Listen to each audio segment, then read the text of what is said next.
morre uma ou duas pessoas, morre muito pouca gente. Por quê? Porque eles estão preparados. Eles sabem que é um negócio que acontece direto.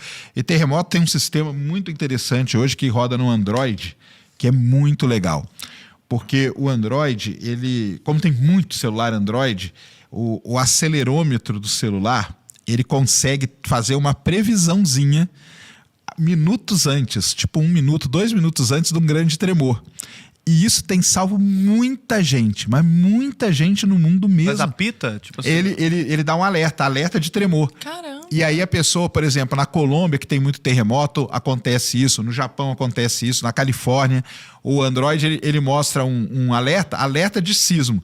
Vai acontecer daqui uns 2 minutos. Só que esses 2 minutos é que salva muita gente. Porque com esses 2 minutos, a pessoa que vive nessa região, ela já sabe o que tem que fazer, já se protege e pronto, entendeu? Assim, que a gente sabe que vai acontecer de novo também, entendeu? Assim, não dá para saber quando, aonde, né? Onde vai acontecer.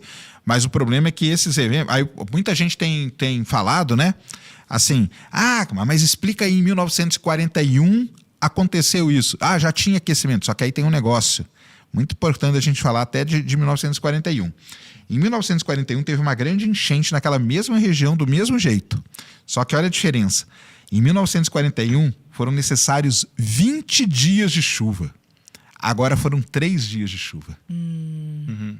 Então, o que a gente fala desses eventos extremos é que eles estão ficando cada vez mais frequentes acontecendo, né? Então, por exemplo, seca na Amazônia. Antes era uma grande seca a cada 100 anos. Agora você tem uma grande seca a cada 15 anos.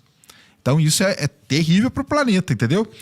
Então, além deles ficarem mais frequentes, eles estão ficando mais intensos, que é esse caso do Rio Grande do Sul. Foi preciso 20 dias em 1941 e agora em 3 dias aconteceu o que aconteceu.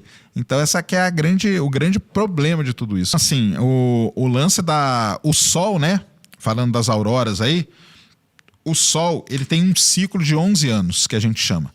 A cada 11 anos, o Sol tem um máximo de atividade. Isso é uma coisa das estrelas. Toda estrela tem ciclos. Algumas são ciclos de 8. O Sol tem vários outros ciclos.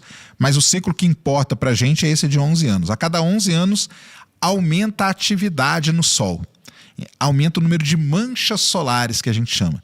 Quanto mais mancha solar tem, maior é a chance de ter explosões solares. E agora nós estamos vivendo o máximo desse pico. Nós estamos no máximo desse 11 anos aí. Estamos chegando no máximo desse 11 anos. O que são essas manchas? Só para... Então, essa mancha, vamos lá, vamos explicar pro pessoal. A Terra, ela gira, né? Direitinho. Só que a Terra, ela é um objeto sólido, um rochoso. E ela gira inteira do mesmo jeito. Beleza? Quando a Terra gira, a Terra tem campo magnético, que é norte e sul, igual um ímã, bonitinho, porque a Terra é um corpo sólido, rígido. O Sol ele tem um problema muito sério, não só o Sol, mas toda a estrela. O Sol ele não é nem gás, nem fogo, nem sólido. Ele é um outro estado da matéria que a gente chama de plasma. E o Sol ele tem um negócio chamado rotação diferencial. O que quer dizer isso? Cada pedaço do Sol gira com uma velocidade diferente. Então, o polo solar ele gira numa velocidade, o centro do Sol gira em outra velocidade. Então, o que isso faz? Quando você tem diferentes rotações, o campo magnético não é mais bonitinho. É uma bagunça. É uma bagunça. Então, se você pegar o campo magnético do Sol, ele é uma bagunça. Já vi. Isso é muito legal. Tem uma imagem muito linda, que ele é todo cheio de linha, assim. Aquilo ali são as linhas de campo magnético. É todo bagunçado. Quando você começa a acumular muita linha de campo magnético numa determinada região do Sol, por questões aí de termodinâmica, que eu não vou entrar em detalhe, o calor para de fluir de um ponto para o outro. E quando o calor para de fluir, aquela região ali, ela fica mais fria do que o resto do Sol todo.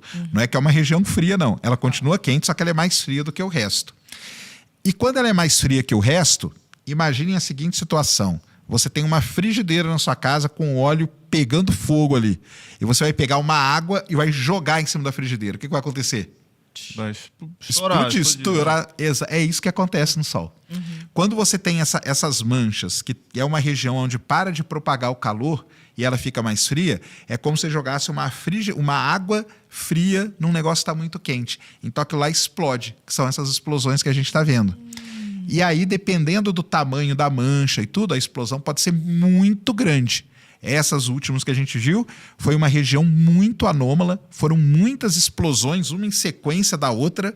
Aí a gente chama até de explosão canibal, porque uma explode, depois explode outra, que na hora que ela está propagando, ela engole a da frente, e aí vem outra, engole a outra e tal.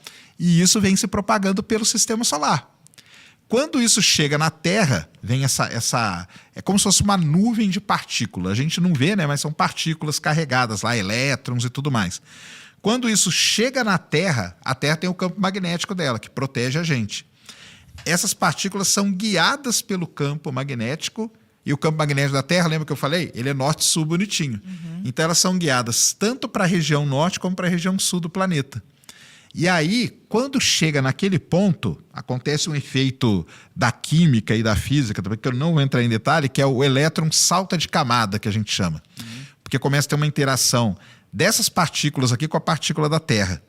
Quando uma partícula encontra outra, o efeito é o elétron pular de camada. Quando o elétron pula de camada, ele solta um brilho, que é a aurora que a gente vê. Então é assim que funciona. Por isso que a gente vê mais no Ártico, assim. Por isso que tá tem no polo. Exatamente. Agora, quando é muito intenso, igual foi essa última agora, a gente chegou até a aurora no Chile e no Uruguai.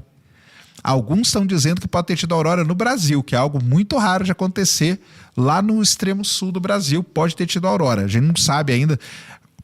Parece que tem um pessoal no Chuí, que é a última cidadezinha ali, né? No sul do Brasil, que fotografou uma aurora. Só que a aurora devia estar no Uruguai já, não estava em cima do Brasil, entendeu?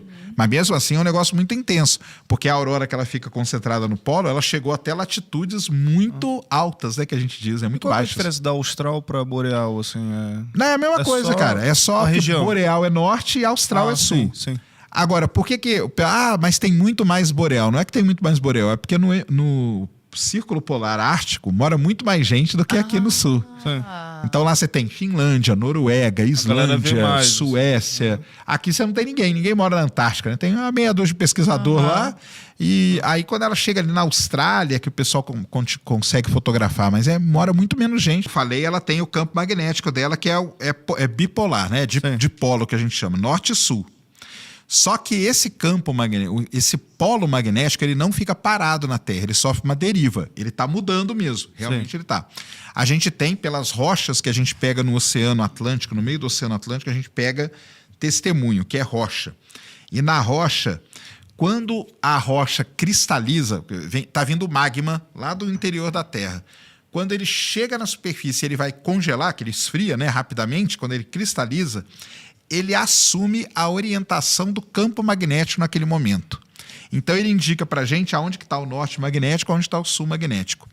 Por conta disso, a gente descobriu que o planeta Terra passou e passa durante anos e milhares de anos, isso demora, por reversões do campo. Que é isso aí que você falou. O campo que está norte e sul, ele vai mudando, de repente ele vira sul-norte, depois ele muda de novo. Isso é normal, é um fenômeno. Isso é normal, isso aí demora 100 mil, 200 mil anos para acontecer. O que acontece hoje? O campo magnético, ele está mudando, mas ele ainda está lá no norte, lá. Ele está um pouquinho, ele já está ali o pessoal fala que está ali pela Islândia, entendeu? Mas até ele virar totalmente, isso vai uns 100 mil anos ainda. Entendeu? Por que essa preocupação toda? Por que a galera fala disso? Cara, porque o pessoal pega os negócios e solta de todo jeito, né? Tanto que a bússola, até falar pro pessoal, viu? Se você pega a sua bússola, ela aponta para o norte magnético. Entendeu? Aí, para você fazer ela apontar, porque a Terra tem o norte geográfico e o norte magnético, eles não estão no mesmo lugar, porque o magnético ele está derivando. Então você tem que fazer uma correção. A gente chama isso de declinação. Então tem bússolas que embaixo ela tem uma rodelinha aqui, ó. Aí você entra na internet e procura declinação magnética de São Paulo. Aí vai aparecer lá tantos graus. Aí você pega a bússola e corrige ela. Aí você vai estar apontando para o lugar certo. Pouca gente sabe usar bússola. Mas é uma diferença tão gritante a ponto de ser...